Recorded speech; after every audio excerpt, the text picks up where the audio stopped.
Hello. No, actually, you should go first. It's your channel. So apparently, this is from my YouTube channel, which I've yet to start. So I'm Dr. Janaway. I do psychiatry and education around psychiatry, psychology, mental health, and I'm here with Thomas TomSka Ridgewell, who'll introduce himself. Hello. The name he just said. I'm a comedy writer and YouTube thing. I asked the good Dr. Janaway here to help me with this game. Help is it's a bit of a downplaying, but to work on this game with me, currently tentatively titled Depression, subtitle that is not visible, The Game of Ups and Downs, and it's been interesting. So when Tom got in touch with me about this project, my initial reaction was, oh, okay, how, why, and then we got talking about what this could do and what role it could play as an educational tool. And as an educational tool myself, I figured let's get involved. So we spent a lot of time working on this, I've had to take weeks off work because of it, and quite proud of where we are. So this is a bit of an introduction to what this is and why we've both been involved. And, well, hopefully something that people can maybe get involved with and give feedback, etc., etc. That obviously, depression and mental health have this big stigma around it where we have to be very serious all the time, and that cuts people off from communication a lot of the time. There's a lot of comedy, creativity, dark humour especially, within people that suffer from mental health issues. There's a lot of it. I myself, having been through depressive episodes myself, have realised that actually people resonate with dark humour. People resonate with humour about this kind of thing, and they resonate with a level of connection that isn't simply this is the diagnosis and this is the crusty old man in a chair saying this or that. You need to be able to speak to people on a level that they understand, and the concept of this game being an educational thing to help people understand a bit more about depression, understand what they're feeling and communicating it to other people, I saw that as a real opportunity. Yeah. And working with Tom, who is a master of tackling these kind of difficult subjects in a way that is both useful but also it challenges people. I'm just very good at damage control, and to the point that I'm good at doing it beforehand now. Yeah, and I have no experience with this aspect of things at all. I just know psychiatry and psychology, and have essentially just tried to do my best with it. Yeah, so I reached out to you and kind of laid out what I wanted from the game, which was to have... so, I mean, ultimately the idea is this game is a snakes and ladders type of game, but I wanted instead of like the snakes to be what I was initially calling just depressive episodes or symptoms of depression, and the ladders to be self-care treatments. Again, I'm using all these terms informally, and what I wanted is to work with you to create this like list of 30 or so of each that we could then turn. I could then turn into cards, which would sort of say go forward or go back spaces, but I wanted to work with you to not only come up with an accurate list, because if I'd been left to my own devices, I would have put in a couple of things that weren't even depression related.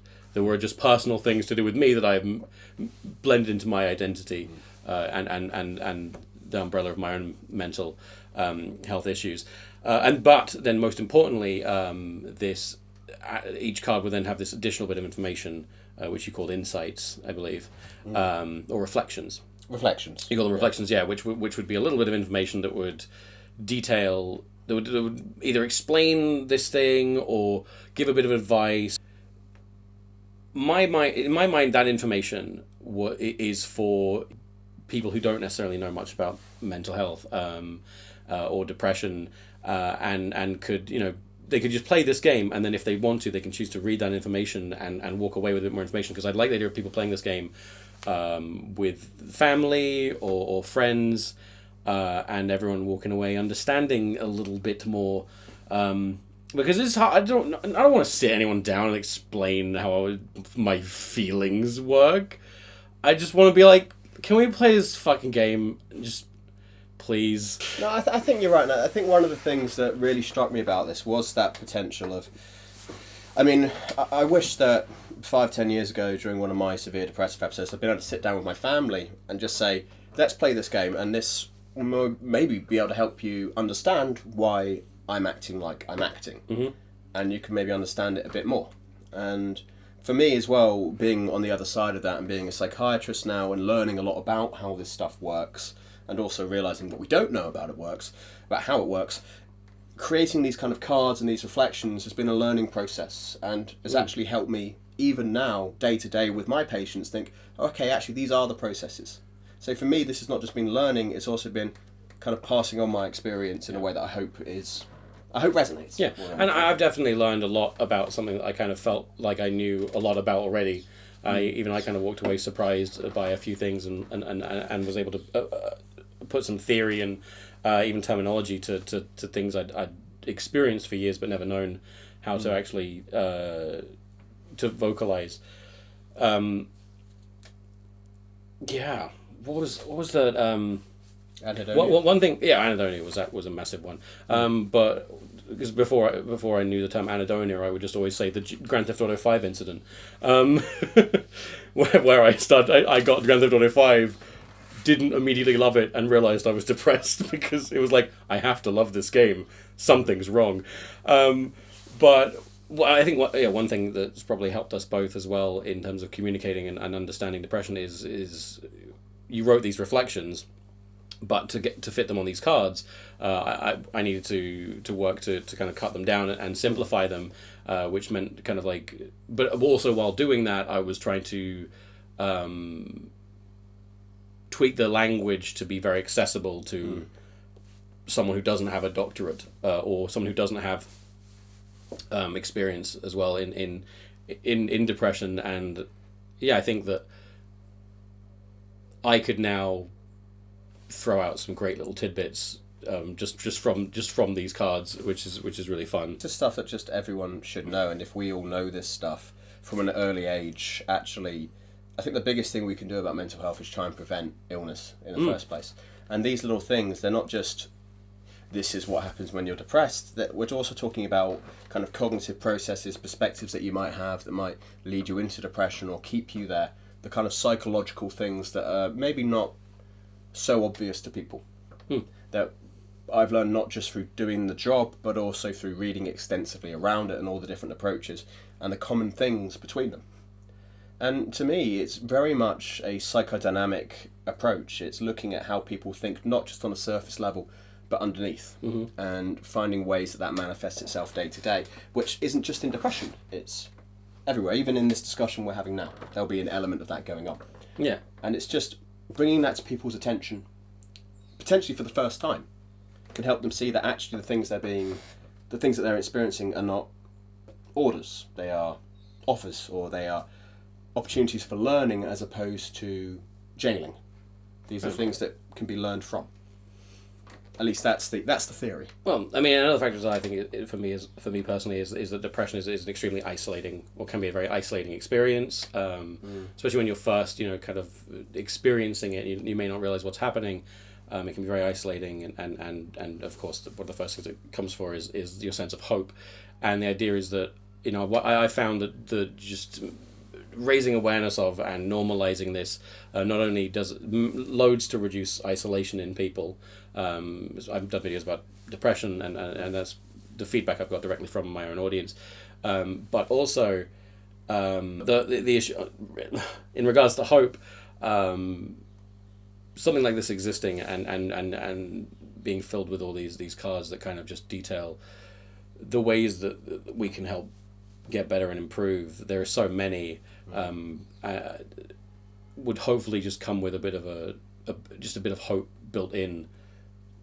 Yeah, and the fact that someone can create something like this with the irreverence that you there's actually so coolly almost say. No irreverence in this. The thing is that when I originally thought about conceptualized it, it was extremely irreverent, but it's turned into something a bit adult and it's very sincere and very serious. The thing is, like, if we go further with this, the way I will market it will have a heavy spoonful of irreverence, but as long as the product itself is A1 in terms of responsibility and value, then that's fine. Game. Yeah. Shall we play it? Shall we have a play of the game? So do you want to do the unboxing and the introduction? Wow, the unboxing. Yeah. So this is my box, my cover. This is 3D printed and then Pritt sticked onto a box that I sawed in half. This is on my little box. I did a really good job. I'm really proud of this. I mean, up close it's rickety, but I'm really proud of this box. So we got our little 3D printed pieces. These are by another fellow named Ben, who goes by the name of the Iron Spine. I like the little wooden bits. These are... Yeah, they're like, well, they feel extremely like, they were modeled off. So we got a bunch of these. We got this little dice, which is 1, 2, 3, 4, and then a little happy face and a sad face. I never came up with a name for these. Even at this point, this is something that I will have to eventually do. A name for the dice? For the happy face and the sad face. It's just called happy face and sad face. But in terms of what they actually mean, they're triggering symptoms. We kept coming up with different names. Symptoms and treatment is the one that I've been stuck with the whole most time. But there's not really a catch-all term for everything. It was like self-care and depressive episodes, symptoms and treatments, ups and downs. But if it was ups and downs, I'd probably just have an up arrow and a down arrow. But either way, so we got our little dice here, also 3D printed and then painted. And these are our 35 little cards. So they each come with a title, which this one says Low Libido. We went. This was actually one we had a lot of debate over because it was like low libido is what we settled on, but there was I initially wanted Lost Your Sex Drive, but there was also No Boner Zone. Yeah, entered the No Bone Zone. There was Lost Your Mojo, which I did like Lost Your Mojo. But I wanted to. I like Lost Your Mojo. But that was one of the. Doesn't it? It really does. But that was one of the whole. That was one of the things where it's like, how far onto the irreverence to sincerity scale do I want to go? And if it was like Lost Your Mojo was like alone in an irreverent sphere. Well, it's like I want to skew the entire game back. I feel like the 6-year-old conservative father would probably get that a lot more. Absolutely. What I would be interested in doing is if we did something further with this game, then adding that irreverence to everything, so everything is a bit more informal. But then there's some things that you just kind of can't avoid. And then of course there were these big reflections, as we were calling them. And then I realized as I put them in that at least in this form of card could have easily probably gone to about 250 characters. So I'm quite. But that's fine because if we do anything more with it, we'll figure out a way to. I mean, we can figure out what we name these later. I mean, it's quite a difficult thing, and maybe it's one of those things that we put up for asking other people. Even in the rules, it just says it just has a picture of the. It just I cop out and I'm just like blue sad face, yellow smiley face, and then finally we have our board. We actually have two versions of the board, which is just different versions of development. We have this one where, I mean, both are the same in terms of you're just going from the start square to the end square.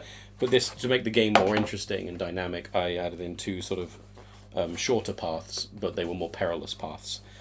Maybe you sure did. I broke it. Yeah, that's fine. It was already broken. So that's what happens with it. Prit sticked on. This one's very straightforward, but I think it kind of exemplifies. It makes it too obvious the game is a bit on rails and there isn't much choice in it. So I wanted to add a bit of choice into the game, and adding these sort of perilous paths. If we wanted to get extra dense, we could be like, the moral of the story, if you go this way, it's perilous and there's no shortcuts to recovery. You're likely to have less happy faces and more sad faces. That is what you can take away from it, I guess. Is that essentially the modus operandi of psychotherapy. The road to recovery is long and winding and something. Maybe it's just not that deep. But either way, maybe it's just a game. Yeah, it's also just a game. At the end of the day, I also wanted to make a game that was fun. So, fun is...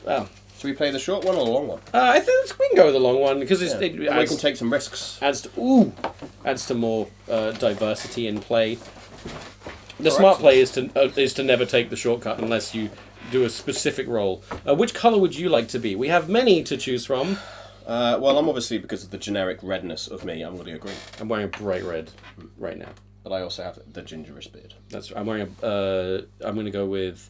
Oh, there's so many choices. I'll go with red just because I want to, be controversial. And this can be our little audience of yes, people that are watching us. Okay, but you get to go first. The highest roll goes first. Oh, okay.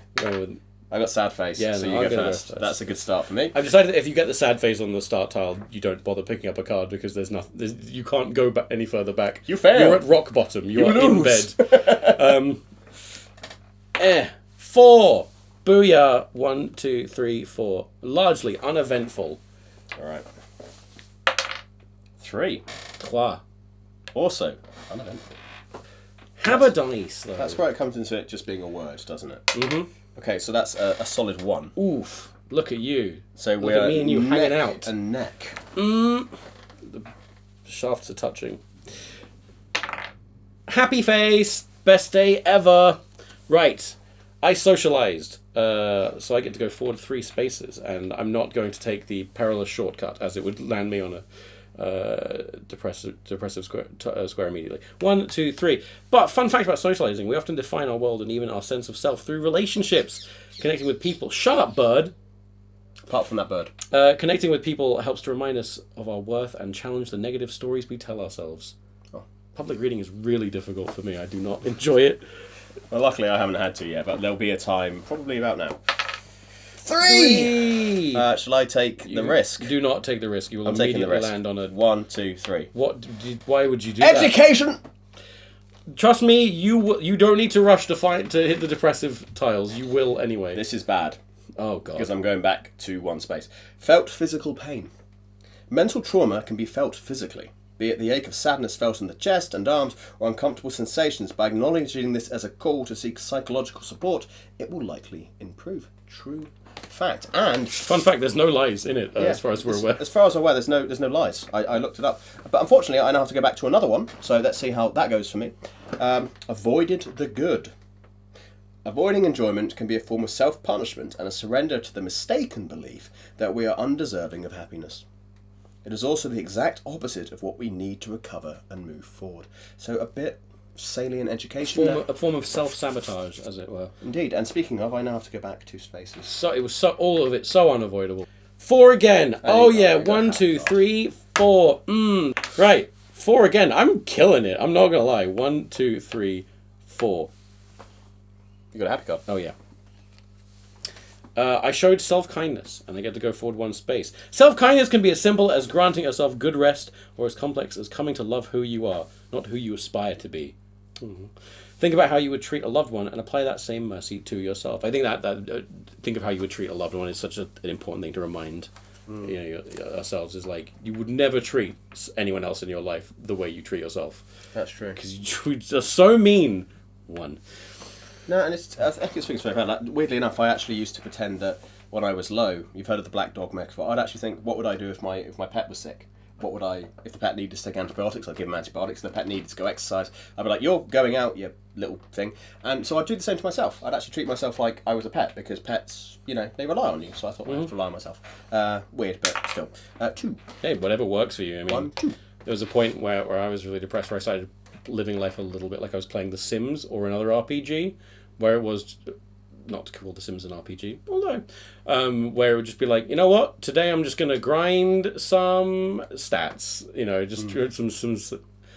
some self-care stats. I mean, going to the gym when depressed, I'd imagine would kind of feel a bit like that. Like, oh, it's great. I will do the thing over and over. I have gone up a stat. I have now applied a numeric value to the day. Do you know what? It's weird. I've got this little notepad I take to the gym, and I record everything, and it does look like it's stacking up. Hey, I mean, yeah, Feels like Zelda. It works. Yes! Here we go. Express yourself. Communicating your experiences and needs can help release tension and strengthen bonds. You don't have to do this alone, and the more your loved ones understand, the better equipped they are to support you. So this was a really important card to me to include, because I think that's such a huge, not just with depression, but with a bunch of other things. The best thing you can do is to loop in your loved ones, basically. Yeah. To say like, hey, this is. I mean, then that's what the whole point of this game, to an extent. To loop in your loved ones and say, this is how this works, and this is what I am. What I am and who I am and what I'm going through.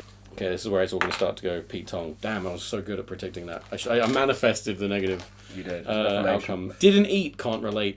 Go back 3 spaces. 1, 2, 3. Refusing food can have multiple causes, physical and psychological. It also acts as a form of control when we feel overwhelmed.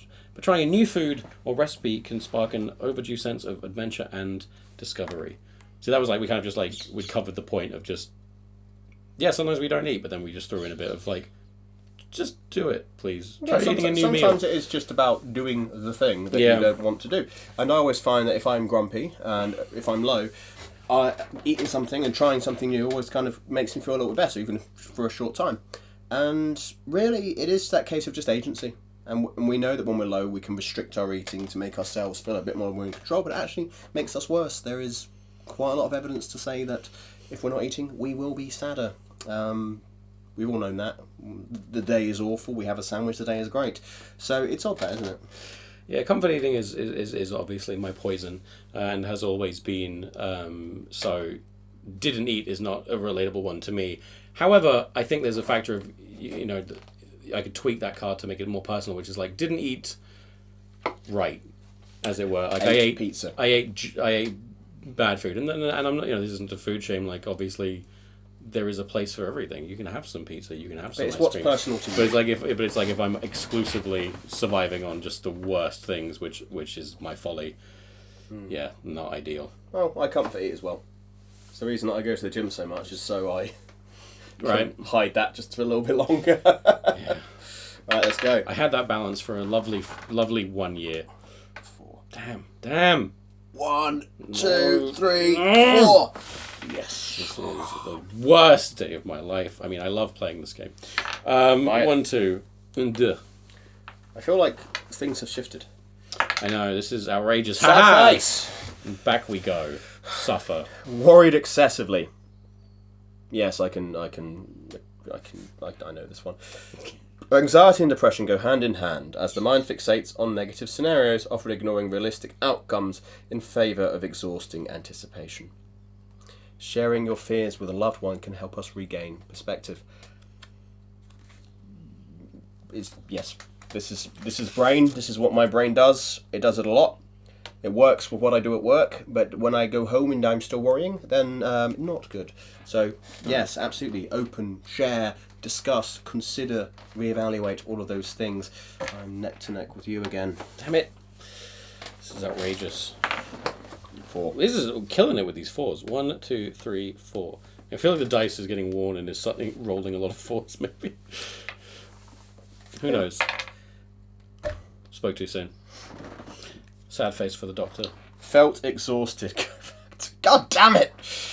Yeah. All right. There are far more punishing cards in this game. That's kid gloves.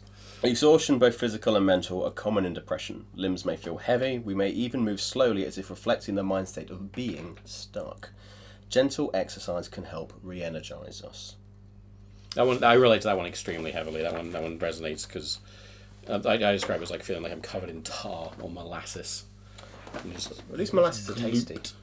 Yeah, but it's just like, well, You let's can't get go away with very tar fast, I then. can just lick you. Ooh. I don't like that. Are you going to take the risks? I'm taking the risks. I think you might have just won 2, this. 3, not yet. I think you're very close to winning it. Unless Oh, I trust me, absolutely smash one, which I'm not going. You've rigged this. Oh, that's rough. Had a panic attack. Go back to stuff. Severe stress can trigger a survival response which increases our agitation, heart rate and breathing. By noting it, breathing deeply and finding space, it will pass, but ask your doctor for extra help. And this is one of the really curious things where we do have to say, and this is part of the game, is that this is not medical guidance, this is education. So if you do feel that you need help, you should go get it. And this will all be in the pamphlets and things of that nature, Medical Defence Union. But this is how we explain it. And now I go back 2 spaces and then add on another one. Judge yourself. As mental health issues can do, it's stacked. Self-criticism and self-blame are all part of depression and often built off each other. Techniques like cognitive behavioural therapy help us to spot these patterns and reflect towards them positively. You see, that's real good knowledge there, but I'm also back another damn 2 spaces. Yes. Built. Okay. I said belt. Yeah. That was Freudian. Yes. I was just trying to see if I typoed it. No, I just read it wrong. Oh, that is rough, Doctor. I'm so sorry. We've gone so far that But it's fine. We can, as long as if I roll a 3 or a 4, I'm in the money. However, I hope you win. I rolled a 3. Yay! I've won mental health, You have. and that's the moral of the story. The competition here is that he wins. I get to leave this table neurotypical. I did it. Have you learned nothing? I don't have to learn anything now. I'm the winner. So that was depression, the whole thing, and You know what? you can download this game. Did you know that right now in a PDF that's linked in the description of this video? You can download it. You can print it off. You can learn. Yeah, you don't even have to print it. You can just read it. You can. Give me my little boy.